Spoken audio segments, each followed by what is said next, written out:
একটা তথ্য শুনলে আপনারা খুব অবাক হবেন যে ডায়াবেটিসের সঙ্গে যদি কনস্টিপেশন থাকে তাহলে তার কিন্তু ক্ষতি বা কষা পায়খানা যদি কারো থাকে।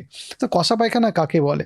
যাদের পটি ইররেগুলার, যে রোজ পটি হচ্ছে না বা হার্ড স্টুল হচ্ছে, পটি করতে গিয়ে স্ট্রেন দিতে হচ্ছে বা চাপ দিতে হচ্ছে, বা পটি করার পরে মনে হচ্ছে আরেকটু হলে ভালো, সেটাকে আমরা কনস্টিপেশন বলি। এবং ডায়াবেটিসে যদি কারো কনস্টিপেশন থাকে তাহলে কিন্তু তার ডায়াবেটিস কন্ট্রোল হওয়াটা অসুবিধার মধ্যে পড়ে। ডায়াবেটিসে কেন কনস্টিপেশন হয় মনে করুন? ডায়াবেটিসে কনস্টিপেশন হয় যে ডায়াবেটিসে অটোনমিক নিউরোপ্যাথি বলে একটা অসুখ হয়, যেখানে পেটের নার্ভ অ্যাফেক্টেড হয়, সেই জন্য কনস্টিপেশন হয়। প্লাস কারো ডায়েটারি ইনটেক ইনঅ্যাডিকুয়েট থাকে, জল ভালো করে খান না, অ্যাক্টিভিটি কম, রাত্রে ভালো করে ঘুমোন না, সেই সব কারণেও কনস্টিপেশন হতে পারে। যখন কনস্টিপেশন হচ্ছে, পেটের মধ্যে স্টুলটা আরও বেশি সময় ধরে থাকছে নর্মালি যে সময় ধরে থাকার কথা, ফলে টক্সিনসগুলো পেটের মধ্যে বেশি সময় ধরে থাকছে। এবং কিছু টক্সিনস আছে যেগুলো ব্লাড স্ট্রিমে ঢুকে গিয়ে ইনসুলিন রেজিস্ট্যান্স বাড়িয়ে দিয়ে আমাদের ফাস্টিং ব্লাড সুগার বা পোস্টপ্রান্ডিয়াল ব্লাড সুগার বাড়িয়ে দিচ্ছে।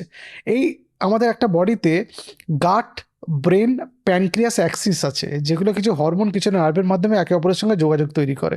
যখন এই টক্সিনসগুলো বেড়ে যায় তখন এই যোগাযোগটা গন্ডগোল হয়ে যাওয়ার জন্য ইনসুলিন সিক্রেশন ইরাটিক হয়ে পড়ে, যতটা ইনসুলিন সিক্রেশন হওয়ার দরকার ছিল ততটা হচ্ছে না।